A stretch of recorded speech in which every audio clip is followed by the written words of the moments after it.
Halo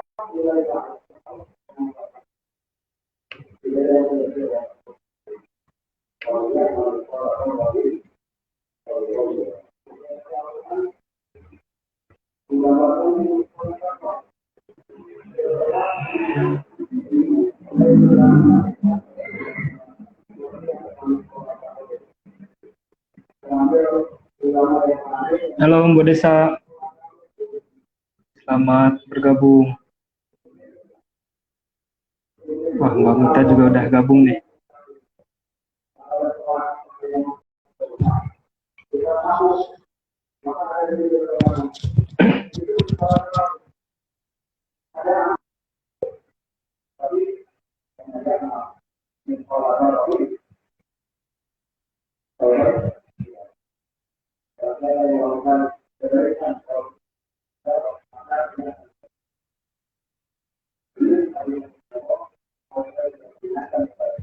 Mbak Mita lagi coba bergabung.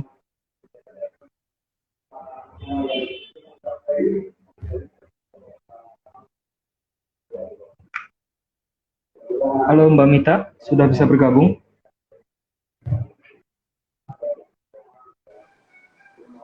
Ya. Halo Mbak Mita. Ya, halo, terdengar ya suara saya? Kedengar jelas Mbak suaranya. Ya, tadi masih agak gaptek nih gimana cara live IG, jadi harus iya. cek dulu. Suara saya kedengeran ya Mbak? Ya, kedengeran ya. Oke, siap. Mungkin langsung dimulai aja ya Mbak, ini udah ada beberapa teman-teman yang juga bergabung yang nantinya live IG ini juga akan kami share di feed seperti itu Mbak, biar semua orang bisa memulai ulang seperti itu, memutar ulang biar teman-teman juga bisa belajar dari video ini seperti itu. Nah, sebelumnya dimulai saja. Terima kasih untuk Mbak Mita sudah bisa bergabung di program dari KISP ini yang bernama Itikaf Perihal Demokrasi seperti itu. Yang pada kesempatan kali ini kita akan membahas terkait dengan strategi politik anak muda. Nah, nanti Itikaf Perihal Demokrasi ini juga akan terus berkelanjutan menjelang Lebaran seperti itu. Harapannya nanti kita bisa sama-sama sharing dengan beberapa pembicara seperti itu. Nah, berarti ini pertama kali ya ini? Iya, pertama kali Mbak. Semoga pertama bisa kali seperti itu menjelang. Amin. Betul. Mungkin ini ya Mbak, sedikit memberikan disebutnya prolog kepada teman-teman bahwa strategi politik anak muda ini kita angkat mengingat anak muda di Indonesia itu mengalami atau memiliki tingkat jumlah yang sangat besar di Indonesia. Jadi sebetulnya yang ingin kita angkat, bagaimana sih sebetulnya kaum muda atau anak muda ini berpartisipasi di dalam kontestasi politik seperti itu, dan sebetulnya apa sih misalnya pentingnya anak muda untuk berkontestasi atau untuk berkecimpung di dunia politik, lalu kira-kira apa saja tips dan trik yang bisa kita sharekan seperti itu untuk dapat diimplementasikan oleh anak muda di luar sana, mengingat juga masih banyak anak muda yang takut sebetulnya masuk ke dalam dunia politik. Mereka menganggap dunia politik itu kotor, mereka menganggap dunia politik itu harus masuk ke dalam partai politik seperti itu, padahal sebetulnya masih banyak strategi-strategi lain yang bisa mereka implementasikan seperti itu. Nah, mungkin itu sedikit prolog dari saya. Mungkin Mbak Mita mau menyampaikan ide seperti itu, saya persilahkan ke Mbak Mita. Terima kasih. Assalamualaikum warahmatullahi wabarakatuh. Salam sejahtera bagi kita semua. Mas Aska selaku moderator, teman-teman KISP, Komite Independen Sadar Pemilu, Mas Ed selaku direktur ketua, Mas Wildan, Mas Iqbal, kemudian Mbak Preti, dan mungkin teman-teman KISP lain yang mungkin belum saya sebut. Dan tentunya malam hari ini merupakan sesuatu yang sebagai awal lah ya, awal untuk menuju proses diskusi yang nanti akan berkelanjutan sampai menjelang Lebaran. Tentu kalau bicara bagaimana sebetulnya politik anak muda gitu, apa yang harus dilakukan sih? Tadi misalnya Mas Aska juga cerita bahwa politik anak muda hari ini tuh sebetulnya mengalami tantangan yang cukup berat lah ya. Kalau dibilang berat banget ya sebetulnya tergantung kondisinya gitu. Bagaimana dia memandang, bagaimana dia menempatkan, bagaimana dia bisa memberikan alternatif gitu. Nah, proses alternatif ini kan sebetulnya lahir dari ide-ide yang dikembangkan dari proses-proses diskusi, dari proses-proses kebersamaan gitu ya. Kalau orang Jawa Barat bilang mungkin riungan gitu ya. Ada proses yang memang dihasilkan bersama. Kalau hari ini misalnya di masa pandemi kan memang kita harus jaga jarak, kita harus sebetulnya memberikan ruang-ruang yang sebetulnya lebih mudah dalam proses apa ya istilahnya dalam proses koneksi gitu. Nah kita kan sebenarnya misalnya dalam proses hari ini misalnya kan IG live, kemudian bisa juga lewat WhatsApp group misalnya ya, atau live di Zoom misalnya hari ini. Sebetulnya tuh hari ini justru mempermudah proses-proses yang sebetulnya selama ini mungkin kita tidak pernah terbayangkan. Nah ini kan sebetulnya dunia hari ini kan dunia anak muda. Dunia anak muda dalam posisi bahwa kalaupun dia mau progres, dia mau belajar, kemudian dia mau untuk membuka hal-hal baru, nah ini sebetulnya masanya. Kalau mungkin dari kalau kita bicara proses perjalanan demokrasi kita, kemudian misalnya dari 2000 dulu reformasi ya, kemudian mengalami masa sampai ke 2019, 2014 sebelumnya, kemudian sekarang nanti juga kita mau menyelesaikan 2024. Nah, sebetulnya yang perlu pertama dipahami oleh generasi muda adalah sekian lama bangsa Indonesia terbentuk itu kan sebetulnya juga memang karena kontribusi kaum muda. Nah, kaum muda di setiap zamannya. Nah, ketika di kaum muda di setiap zamannya itu mampu untuk menghasilkan sebuah proses yang demokratis, sebuah proses kebersamaan yang kuat, kemudian berhajat pada kemanusiaan gitu. Nah, ini sebetulnya menjadi salah satu kerangka penting untuk membangun bangsa ini ke depan. Nah, politik yang tadi misalnya Mas Aska bilang bahwa kebanyakan ya politik itu dimaknai untuk dia harus bergabung dengan partai politik. Padahal kan bukan itu ya. Itu hanya salah satu sarana, tapi kita juga bisa melakukannya di mana kita berpijak gitu, di mana keahlian kita, di mana keberpihakan kita, dan di mana isu yang biasa kita jalanin gitu. Nah, politik sendiri sebetulnya kita harus maknai sebagai norma dasar kehidupan. Kalau menurut saya ini penting gitu loh. Jadi kalaupun kita menjadi apatis dalam politik, sebetulnya setiap apa yang kita lakukan hari ini kan sebetulnya proses politik ya. Negosiasi, betul. Kemudian bagaimana kita berelasi dengan teman kita, kemudian berelasi dengan keluarga, berelasi dengan kalau kita misalnya berorganisasi dengan teman organisasi, ini kan kita sebetulnya sedang melakukan aktivitas-aktivitas pribadi untuk bisa membangkitkan bagaimana kita mempunyai daya tawar atau kuasa istilahnya mungkin gitu ya. Nah, jadi dalam menciptakan relasi-relasi ini yang sebetulnya harus dibangun dengan proses berkelanjutan.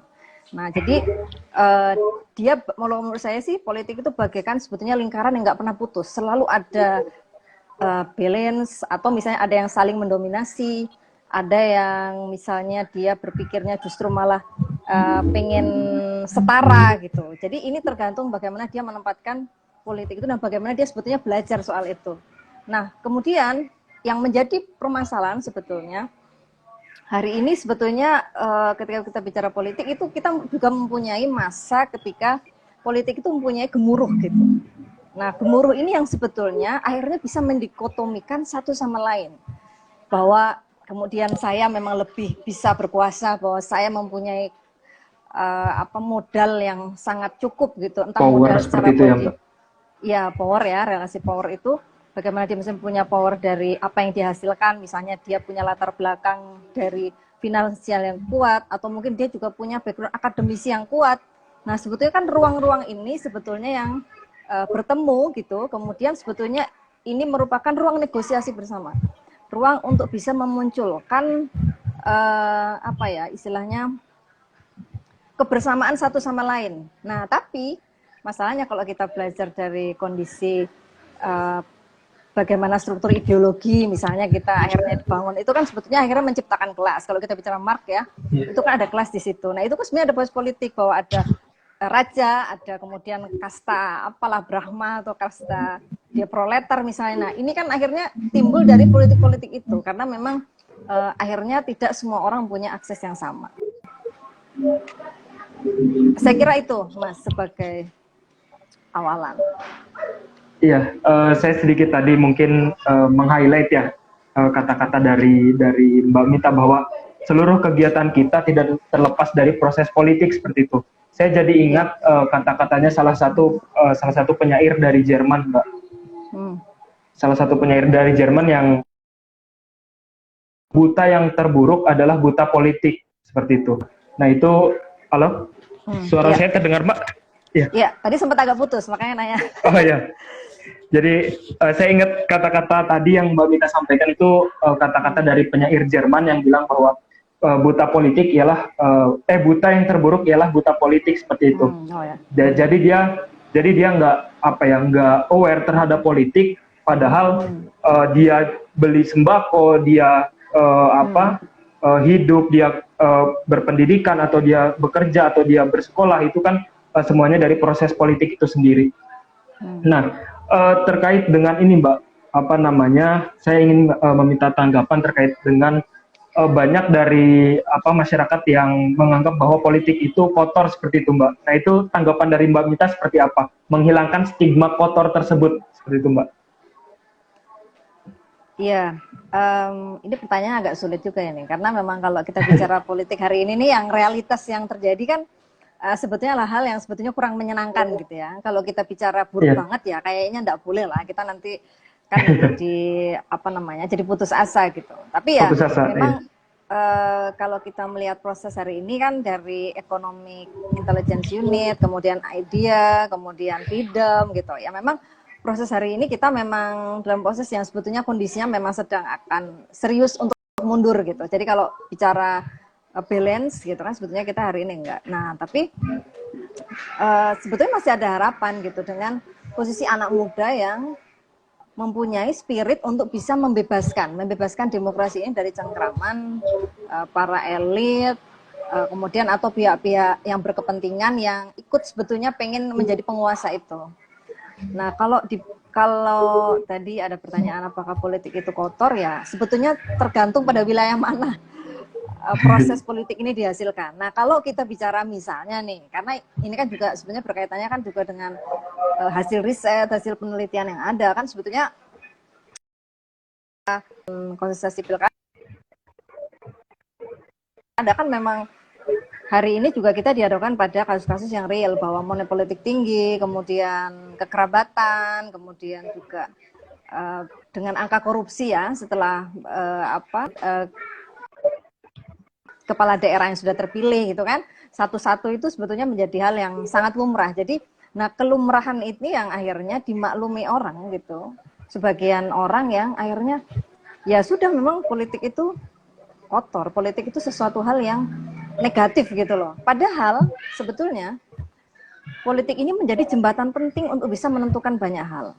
Nah, kalau misalnya kita cenderung apatis, kemudian kita cenderung untuk abai atau ya udahlah terserahlah siapa yang mau jadi, siapa yang mau berkuasa gitu, saya ikut aja. Nah, apakah iya gitu loh kalau misalnya kita berkaca pada proses kita menjadi khalifah, setiap insan manusia kita itu sebenarnya menjadi khalifah, kan sebetulnya ini justru kesempatan kita untuk bisa turun gitu, memperbaiki. Caranya dengan apa? Ya kita harus memperbanyak literasi, kita harus memperbanyak jaringan. Nah, jaringan ini sebetulnya untuk dimanfaatkan sebagai proses bersama yang kita itu sebagai istilahnya anak muda yang masih tercerahkan gitu ya, yang mungkin beban-bebannya beda sama orang yang tua. Misalnya kalau Gen Z, Gen milenial itu kan masih hari ini kan nanti masih diharapkan di 2045 itu masih menjadi salah satu nanti pemimpin atau katakanlah negosiator yang akan nanti memaknai bangsa ini sebagai hanya kebersamaan bersama. Jadi bukan hanya milik elit, tapi milik bagaimana sebetulnya relasi pemilih kemudian dengan pemimpinnya itu menjadi sebuah hal yang negosiatif gitu. Jadi memang sama-sama saling Ya, membutuhkan dan tidak hanya dari pemimpinnya saja yang membutuhkan pemilihnya, gitu, Mas. ya terima kasih atas atas insight dari Mbak Mita. Nah, sebelum kita berlanjut, nanti untuk teman-teman yang di sini yang sedang ikut live mungkin bisa juga kalau misalnya ingin bertanya atau ingin mengutarakan pendapat bisa juga langsung ditulis di komentar seperti itu. Nah, tadi saya juga jadi ingat atau jadi merefleksikan bahwa ternyata ada dua pilihan seperti itu. Apakah membiarkan orang lain yang akan membentuk masa depan kita, atau kita yang aktif terlibat dalam membentuk masa depan yang seperti apa yang ingin kita gapai seperti itu. Itu mungkin yang bisa menjadi kata kunci apakah anak muda perlu berpolitik atau tidak seperti itu. Nah, dan saya yakin juga dengan jumlah disebutnya mungkin banyak yang menyebutnya generasi milenial ya atau generasi Z, bahwa ada spirit atau ada kekuatan yang lebih untuk dapat merubah sebuah bangsa seperti itu yang dilakukan oleh anak muda itu sendiri. Nah, namun Mbak, di samping itu mungkin Mbak Mita juga sering mendengar bahwa apa sih anak muda seperti itu? Bisa apa sih mereka seperti itu? Stigma-stigma negatif yang seperti itu kan mungkin masih banyak hadir di kalangan masyarakat Indonesia seperti itu. Nah, kira-kira menurut Mbak Mita, bagaimana sih cara untuk atau strategi untuk menghilangkan stigma-stigma negatif seperti itu? Ya, stigma itu kan sebetulnya diciptakan oleh orang-orang yang memang dia mempunyai kepentingan untuk mungkin kalau dalam hal ini karena soal kekuasaan ya bagaimana dia sebenarnya melanggar kekuasaan. Kemudian dia memberikan informasi, apalagi kalau media ya, bicara media hari ini kan medianya kebetulan sudah banyak mainstreaming, kemudian kalau dari penelitian LP3IS itu juga buzzernya udah banyak gitu. Kemudian menggiring opini, misalnya kita sering lihat di Twitter juga banyak yang istilahnya akhirnya ya sudahlah kita maklum kondisi Indonesia hari ini, cipta kerja ya posisinya memang harus seperti itu, nanti kan kita tinggal kawal turunannya gitu. Nah kayak misalnya kalau bicara soal cipta kerja kan sebetulnya anak muda banyak sekali yang ikut turun ke jalan kemarin ya, misalnya dengan proses demo itu gitu loh. Tapi kan sebetulnya pada saat mereka sudah melakukan itu kan sebetulnya tidak ada perubahan kan hari ini. Artinya tetap dilakukan. Ketika KPK juga sebetulnya sudah banyak diturunkan tapi juga sama gitu. Nah artinya anak muda hari ini betul ketika memang yang sebetulnya berguna nggak sih, artinya kok tidak bisa merubah itu. Nah dalam hal ini proses yang sudah dilakukan menurut saya sudah sangat benar. Setidaknya ketika mereka memberikan mengartikulasikan kepentingan mereka, kemudian dalam proses kebersamaan itu sebetulnya ada hal yang sebetulnya bisa kita ambil bersama bahwa mereka tuh punya semangat untuk bisa memperbaiki keadaan. Nah, untuk proses selanjutnya dia memang mungkin tidak bisa kalau hanya mengandalkan turun ke jalan ya, tapi bagaimana dia bisa bernegosiasi dengan misalnya karena hari ini juga banyak organisasi masyarakat, ormas-ormas itu kan sebetulnya sekarang nggak cuma ormas yang berbasis ideologi ya, tapi berbasis kepartean misalnya kan juga ada. Kita bisa sebetulnya bertemu dengan mereka, bernegosiasi, kemudian kita memberikan alternatif dalam kebijakan-kebijakan negara. Nah, kemudian kalau misalnya undang-undang hari ini, misalnya Undang Cipta Kerja itu diturunkan dalam peraturan pemerintah, nah kira-kira di situ apa yang misalnya katakanlah itu dalam proses regulasi itu kan nanti akan menyampaikan kepada masyarakat nih. Ini loh kalau dalam persoalan turunan undang-undang ini nanti masyarakat akan dilibatkan di mana. Nah, di situ saya kira anak muda harus hadir untuk ikut membela masyarakat yang mana gitu. Misalnya apakah memang ini masyarakat daerah industri ekstraktif misalnya kayak tambang misalnya ya karena cipta kerja, atau misalnya di masyarakat di lain misalnya di soal kebijakan pasar misalnya.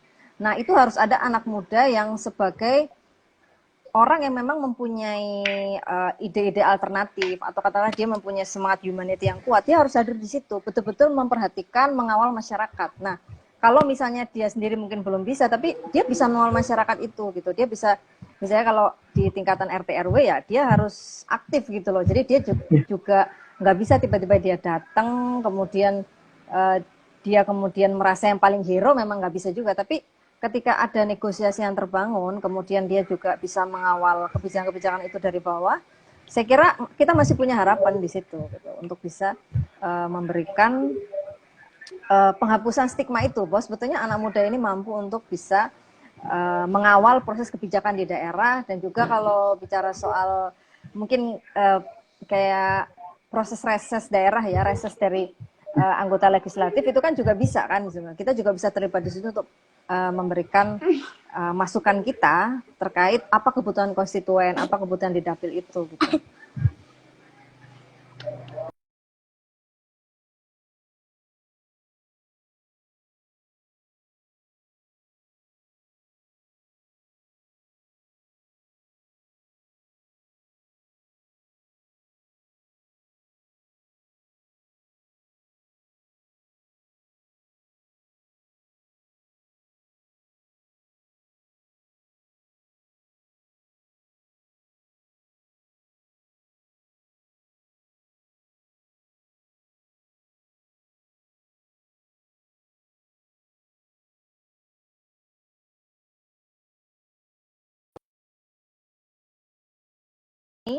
Budir, ada siapa lagi nih yang Mbak Mita, mohon maaf ini agak sedikit jelek jaringannya di sini, hujan deras. Oh, di Bogor hujan deras seperti itu. Iya. Memang kalau udah begitu sinyalnya langsung terganggu tiba-tiba. Iya. Nah, mungkin tadi sedikit saya berkomentar juga bahwa sebetulnya gerakan-gerakan anak muda atau pengaruh-pengaruh anak muda juga bisa dilakukan melalui reses seperti itu ya. Mungkin juga ada namanya musrembang seperti itu. Nah, mungkin anak muda bisa masuk ke dalam celah-celah tersebut. Bagaimana mereka mengartikulasikan kebijakannya secara langsung. Dan biasanya musrembang juga dihadiri oleh legislatif, biasanya seperti itu, mungkin di tingkat kecamatan juga ada camat yang nantinya akan berjenjang ke atas seperti itu. Bukan hanya bukan selalu turun ke jalan atau bukan selalu juga berpartisipasi di dalam partai politik seperti itu, namun juga bisa di dalam kegiatan-kegiatan yang sebetulnya telah disediakan oleh negara seperti itu. Nah, itu yang mungkin bisa bisa dilakukan seperti itu. Terkait dengan ini Mbak, tadi stigma negatif ya, mungkin mungkin pendidikan politik juga yang perlu ditingkatkan seperti itu.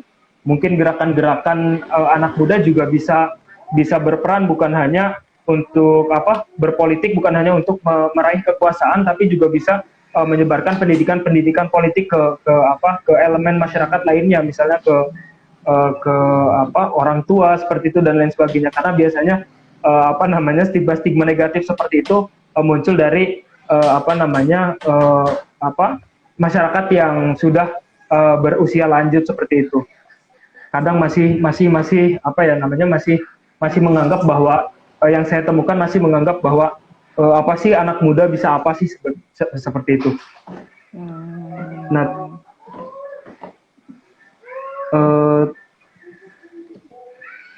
tadi ada siapa tadi yang ngechat, ini hilang langsung. Tadi ada yang ngechat juga bahwa masih juga banyak pemuda yang politiknya tidak normatif ya? Seperti itu kadang. Iya betul. Tidak normatif seperti itu kadang. Oh iya. Ya, kadang lebih mengikuti tadi mungkin sesuai dengan apa yang digambarkan oleh para elit seperti itu. Jadi politik yang diturunkan oleh aktor-aktor politik yang sudah jadi itu politik yang tidak baik seperti itu. Kadang dilihat seperti itu. Ya, memang itu. Suara saya terdengar Mbak Mita? Iya, terdengar ya. Agak sedikit putus-putus di sini soalnya. Agak putus-putus ya. Enggak, saya bisa. Nah, itu memang jadi hari ini aja sebenarnya dari zaman saya sih dulu setelah reformasi, kemudian ya sekarang 2004 di ya pergantian itu ya 2004 2009, kemudian sampai pilkada sudah 3 kota, kemudian sekarang nanti mau tambah lagi. Nah memang prosesnya itu sebetulnya ya itu aja permasalahannya gitu loh, bahwa yang dibilang ada yang tidak memihak ke pemilih, ke masyarakat gitu. Ada yang berpihak bahwa elit lebih menguntungkan diri sendiri gitu. Nah, kalau dulu mungkin di proses sebelum di tahun 2019 di tahun 2000 ya sebelum 2019 kan mungkin masih relatif cair gitu ya. Memang kalau kita melihat kondisi sistem pemerintahan kita tuh masih relatif cair. Misalnya kita ketika melihat banyak kebijakan yang sebetulnya tidak selalu menguntungkan rezim penguasa gitu ya.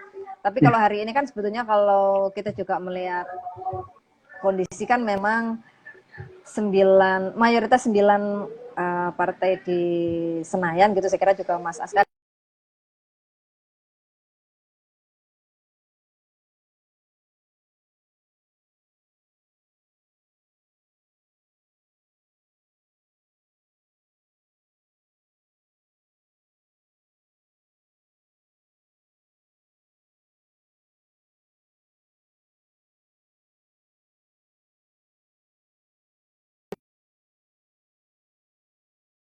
ke masyarakat, ke aspek yang paling bawah gitu. Nah, itu mulai banyak berkurang gitu. Apalagi ketika kita bicara produk pembangunan kita hari ini.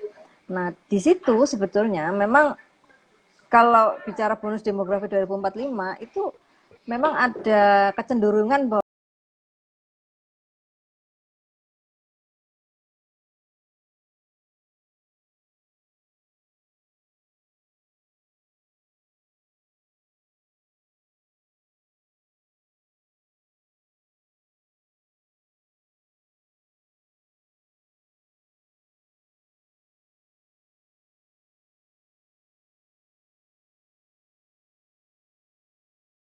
bahwa kita itu belum bisa mendapatkan sesuai yang kita harapkan.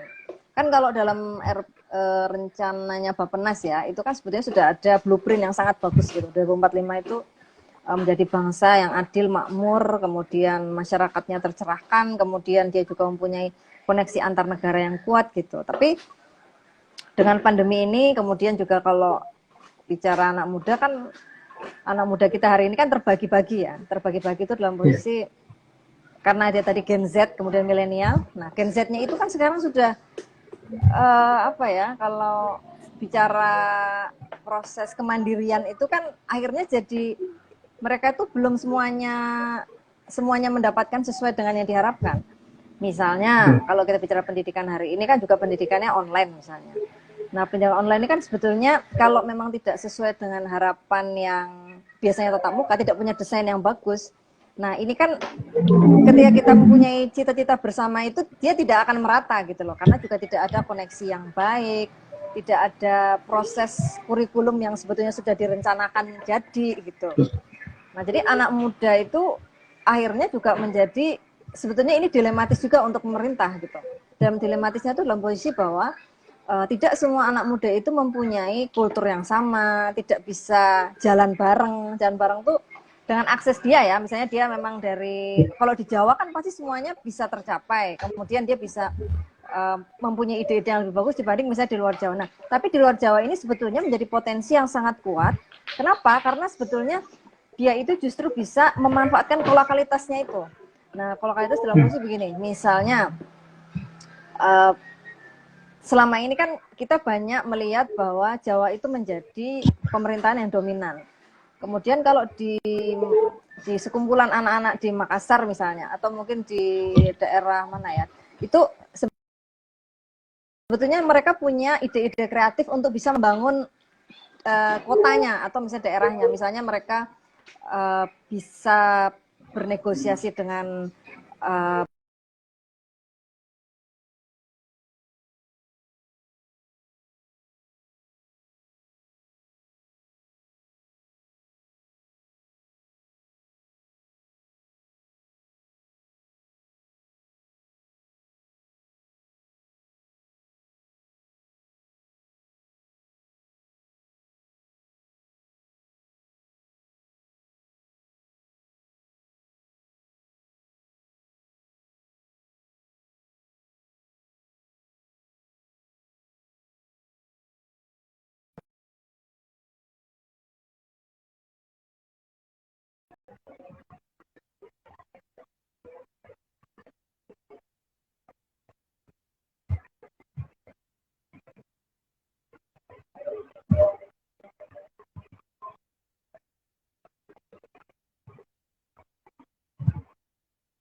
Eh, Mbak Mita, suara saya kedengeran nggak ya? Suara Mbak Mita di saya kok nggak kedengeran? Ini di Bogor lagi hujan deras banget.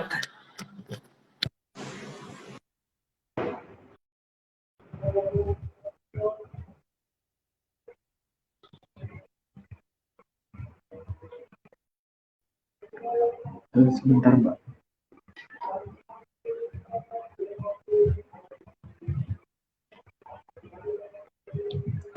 Oh iya, suara Mbak Mita nggak kedengeran ya di sini?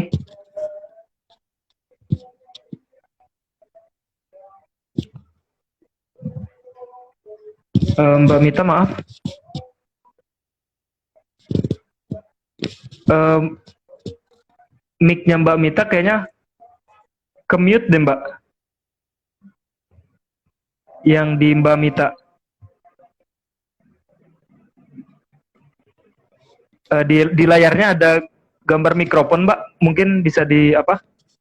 Ada nggak ya? Soalnya di sini nggak kedengeran ternyata.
Eh, Mbak Mita sepertinya ke-mute deh Mbak suaranya Mbak.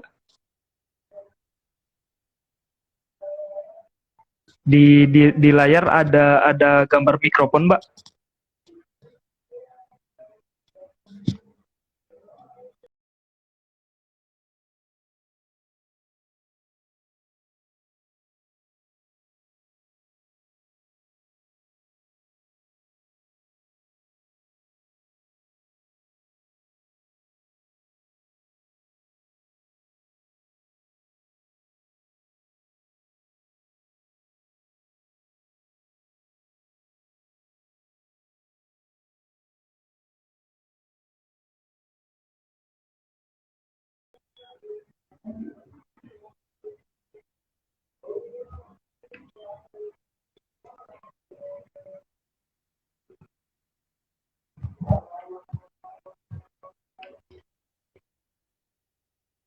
Bentar.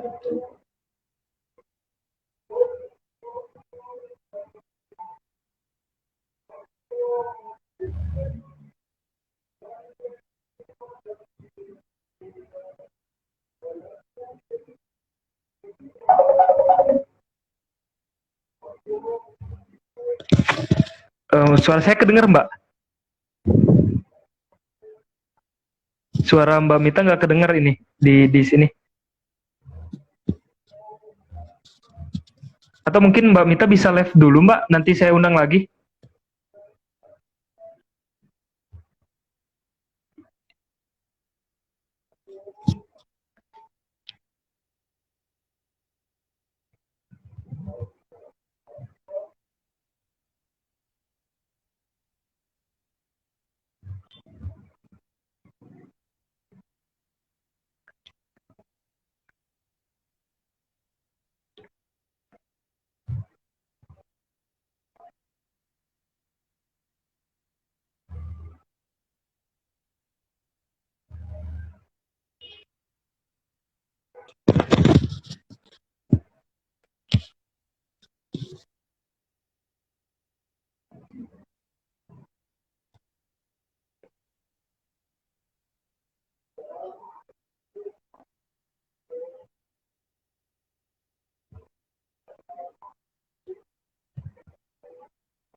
Halo.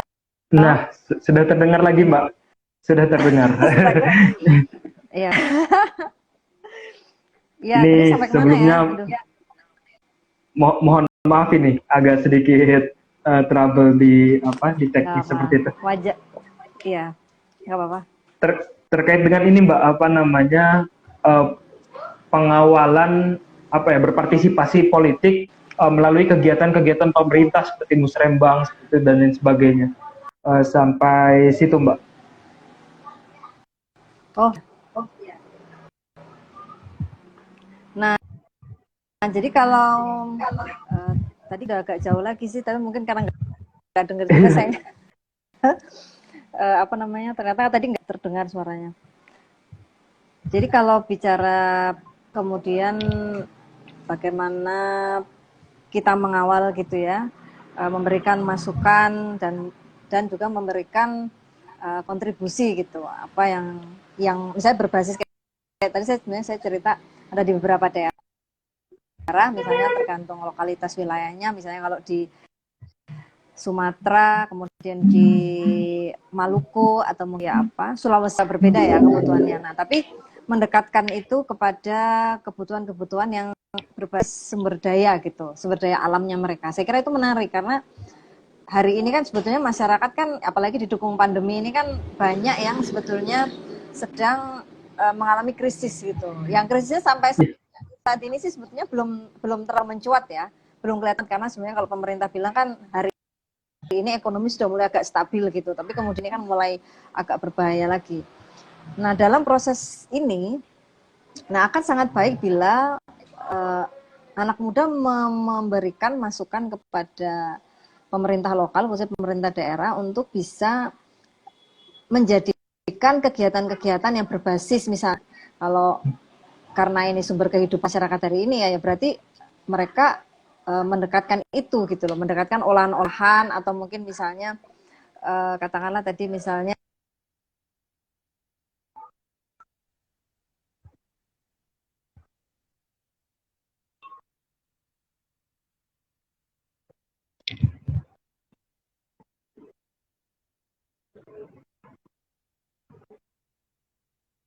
hal-hal yang ekstraktif gitu kan.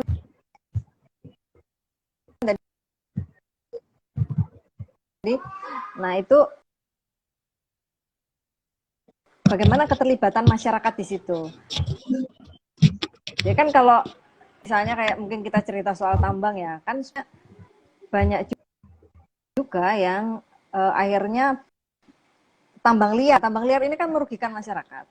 Nah kalau kita bernegosiasi dengan pemerintah daerah, ya anak muda ini sebetulnya membantu yang di daerah itu tuh supaya mereka juga mendapatkan akses. Itu kan salah satu proses politik juga yang sebetulnya dia memberikan kontribusi. Ditanya, terus saya dapat apa dong? Kan satu, bahwa sebagai seorang anak bisa mampu berkontribusi untuk daerah ini kebutuhan masyarakat ini. Jadi sebenarnya mengadvokasi, sebenarnya kalau saya humanitasnya dia, humanity-nya dia untuk bisa masyarakat itu berbasis kebutuhan kecil gitu ya, atau masyarakat yang nah dari situ dia akan mampu untuk memberikan posisi lain yang menurut saya jauh lebih penting. Tapi levelnya itu justru malah jadi level-level yang sebetulnya mendekatkan langsung ke masyarakat gitu ya? Nah lebih mikro ya istilahnya bahasanya. Nah itu menurut saya lebih apa ya, kontribusinya lebih kelihatan menurut saya gitu. Dan itu juga mungkin bisa jadi sebuah modal masyarakat atau sebuah modal anak muda untuk dapat juga berkontestasi dalam mungkin dalam pileg, pilkada dan lain sebagainya. Karena saya rasa bukan hanya mungkin masih banyak orang yang menganggap bahwa modal ekonomi merupakan jalan satu-satunya untuk dapat menduduki sebuah jabatan, tapi di sisi lain juga ada modal sosial yang bisa kita pupuk sedemikian rupa untuk dapat minimal menggait hati masyarakat seperti itu. Nah itu yang mungkin bisa menjadi alternatif lain seperti itu, menjadi alternatif, bonus ya? Iya bonus seperti itu untuk dapat berkontestasi seperti itu. Nah mungkin saya ingin meminta closing statement mungkin untuk Mbak Mita terkait dengan anak muda dan politik di era sekarang seperti itu. Mengingat mungkin sudah hampir masuk 1 jam dan ini agak sedikit trouble di sinyal seperti itu. Koneksi. Mungkin langsung closing di koneksi. Mungkin langsung koneksi closing statement dari Mbak Mita. Iya, tadi sebetulnya kan poin penting dalam diskusi kita hari ini kan sebetulnya bagaimana sebetulnya mencari gagasan baru soal anak muda bisa berkontribusi secara politik, tapi juga tidak ansih ke partai politik. Gitu. Jadi dia juga tidak terjerumus ke dalam politik yang negatif, tapi bagaimana dia juga punya persiapan. Nah, tadi kan beberapa diskusi saya kira juga Mas Aska tadi sudah menyampaikan bahwa dengan proses yang kita lakukan misalnya mendekati ke masyarakat, kemudian kita mampu memberikan kebutuhan-kebutuhan itu, sebetulnya kan masyarakat hari ini juga menilai gitu loh, menilai bahwa ini Mas ini nih misalnya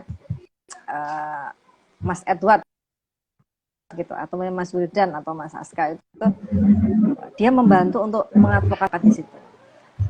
Dengan berkelanjutan ini sebetulnya kan masyarakat, karena sebetulnya saya percaya bahwa masyarakat itu masih menilai tidak cuman uang gitu loh yang bisa didekati. Artinya kalau tiba-tiba kan kadang-kadang orang ini banyak loh membangun daerah itu, udah banyak berkontribusi, tapi ketika ada orang lain tiba-tiba datang nih menawarkan sesuatu, dia jadi lupa dengan yang sebelumnya gitu. Nah, seringkali kan ada begini. Tapi ya saya percaya masyarakat masih punya nurani gitu. Mereka masih punya hal-hal yang kita bisa apa ya, yang mereka juga menghargai peran-peran kita gitu loh. Nah, ya otomatis memang mungkin ada hal yang kita banyak berikan dalam posisi waktu gitu ya. Kita tercurahkan tenaga kepada mereka gitu. Tapi kan ini hal-hal yang sifatnya akan menjadi tadi kan modal sosial itu. Nah, jadi persiapan itu menurut saya itu ya. Jadi lebih mendekatkan kepada program yang berbasis masyarakat, kebutuhan di daerah itu apa ya, ayo gitu loh kita lakukan itu. Kemudian, nah satu yang penting juga sebetulnya dalam soal pendidikan politik ini kan juga pendidikan keluargaan. Nah, jadi pendidikan keluargaan ini kan sebetulnya mencoba memetakan proses-proses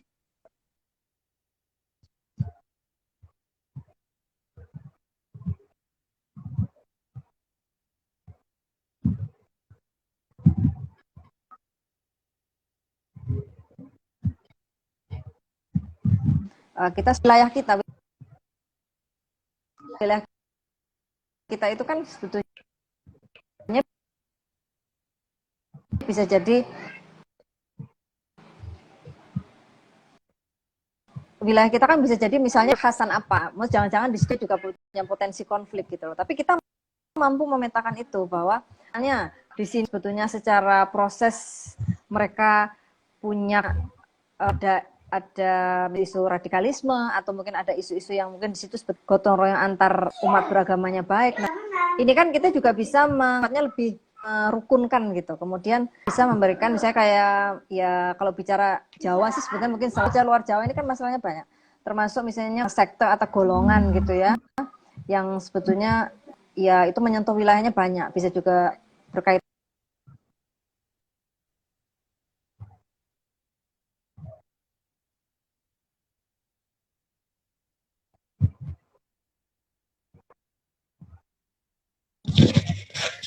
Untuk bisa mengadvokasi itu, termasuk isu kesetaraan perempuan. Saya kira juga ya, anak muda ini juga harus mampu untuk memahami isu kesetaraan itu, karena nanti ketika dia sudah mampu memahami soal kesetaraan, tentunya hal-hal ini akan mampu juga membuat mereka itu mempunyai cara pandang yang netral gitu. Jadi dia nggak cuma berpikir kebutuhannya ini kebutuhan laki-laki saja, tapi bagaimana juga kebutuhan perempuan juga diberikan akses. Nah ini jadi penting, anak muda juga harus kesetaraan, sehingga memang dalam proses ini mereka aktif untuk bisa memadukan bagaimana pembangunan itu harus tercapai siapapun yang dijak gitu loh. Jadi jangan cuma beberapa pihak saja, tapi bagaimana level ini atau multi organisasi ini bisa terlibat gitu. Jadi dari golongan, jadi tidak cuma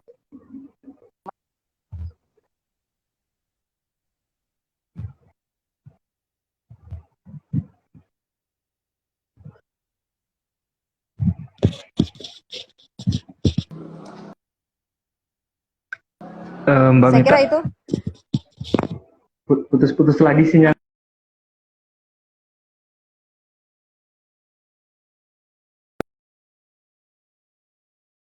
Mas Aska masih putus-putus ya? Ya, halo?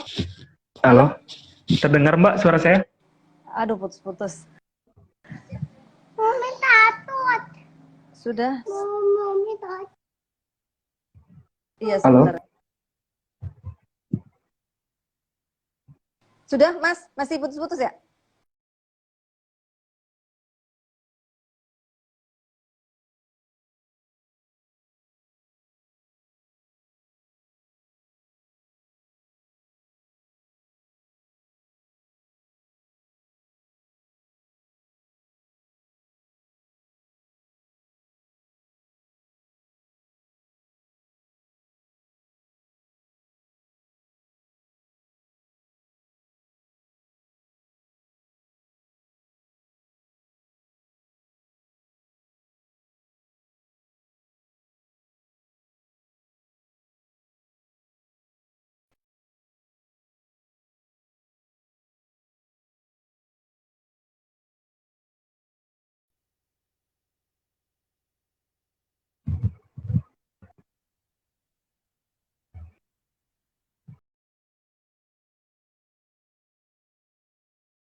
Oke. Ya, halo Mas. Ya, Mbak, mohon maaf ini ada ya sudah terdengar kembali, sudah bersambung kembali. Nggak apa-apa, saya juga. Ya. Ya, Hmm. terima kasih mungkin untuk Mbak Mita yang sudah meluangkan waktunya untuk dapat sedikit memantik diskusi pada malam ini. Saya rasa tidak terlepas dari kekurangan ini dari KISP, mohon maaf. Mungkin nanti di lain kesempatan kita bisa berdiskusi lebih dalam terkait dengan isu-isu lain yang itu akan terus kami angkat, akan terus kami gelorakan agar dapat menciptakan demokrasi yang lebih baik lagi ke depan. Terima kasih untuk Mbak Mita.